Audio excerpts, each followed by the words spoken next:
Yo, what's going on, guys? Welcome back to the channel. Today we're going to be taking a look at the new 25th anniversary Ultima Kaiba set that has some newer Yu-Gi-Oh cards, and on top of that, these are cards that a lot of people wanted from the anime, and I guess they're actually making them.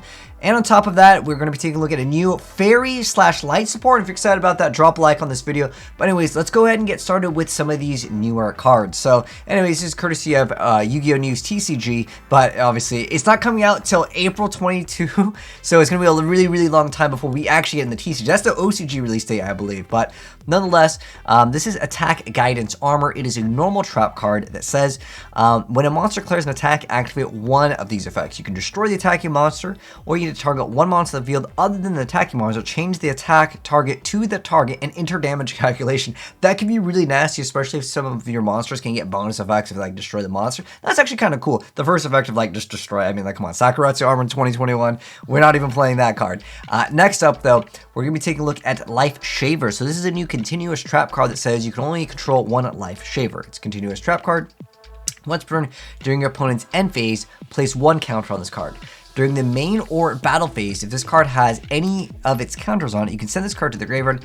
Then your opponent discards as many cards from their hand as possible up to the number of counters that were on this card. More than likely, if your opponent sees this, they're just going to not use that. You know, they're just going to use all of their cards. I just don't see this card being super relevant, although there might be some type of cheesy way to implement it. If there is, definitely let me know in the comment section below. Next up, though, we have the Magical Trick Mirror. So this is a normal trap card that says when an opponent's monster declares an attack, you get to target one spell in your opponent's graveyard and set that card to your field. That's interesting. The second part is you get to banish this card from your graveyard, then send one monster reborn from your hand or face down field to the graveyard to special one Obelisk the Tormentor from your graveyard in defense position. If this effect is activated during your opponent's turn for the rest of the turn while you control the special monster, each monster your opponent controls must attack if able. That can be pretty nasty if you like stack it on top of like extra like stats on the Obelisk. That's a pretty cool, interesting card. Is it going to be meta? But it also almost reveals that Monster Reborn potentially will be kind of safe on the most recent lists. But you guys can let me know how your thoughts are on that. Next up though, there is a really cool card. This is going to be, it's coming out in YuGiOh, so it says the OCG Structures manga. Anyways, so this is Starring Night. It's a new rank 4 light fairy exceeds effect monster. The artwork, unfortunately, does not have color, but 1900 attack, 1000 defense points, and its materials are 2 level 4 monsters, so it is generic, and it says you can use each effect amongst the first and second effects with this card's name only once per turn. The first part of the effect is you can attach a material from this card to special one light monster from your hand.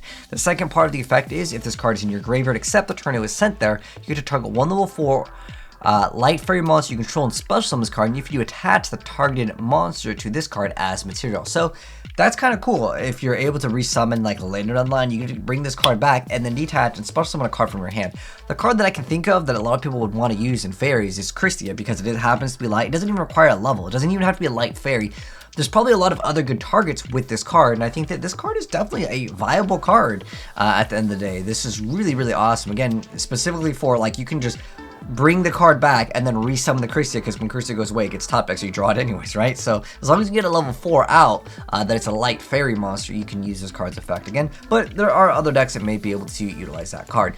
Next up, this is a card that they are hyping up. It's supposed to be, I guess, related to Dark Magician. It is called the Chronicle Magician. It says a spellcaster type appears with that has fantastic synergy with Dark Magician in honor of the 25th anniversary of the original release of the Yu-Gi-Oh manga. So that's 100% Dark Magician support over there, considering it's a level 7 Dark spellcaster.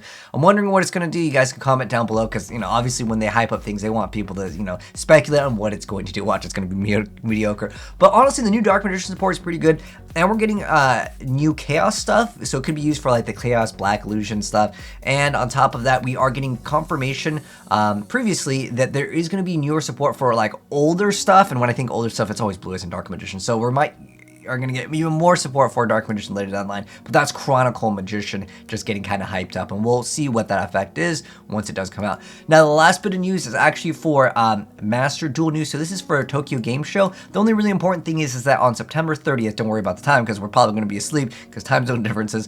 But nonetheless, they're going to be revealing new information on a live stream. So we're finally going to be able to see maybe like real-time gameplay to see all the interactions. They're going to have a variety of other, I guess, YouTubers, but I guess guessing this is only for like people over that are in the Tokyo Game Show, but that's just kind of cool news that we're getting the ability to see this game in action for, I want to say, the very first time in like a live environment, because they show off some of the gameplay, but I'm curious to see like how it's actually going to look in the card progression system as well. But anyways, that's going to go and wrap it up for the news, guys. Let me know your thoughts on any of the cards that we talked about down below in the comment section below. If you guys do want to see the effect of this card when it comes out, we'll be covering it. So if you're new here, hit subscribe, turn the bell if you want to see more new Yu-Gi-Oh content in the future, and I'll get you guys in the next one. I'm out. Peace.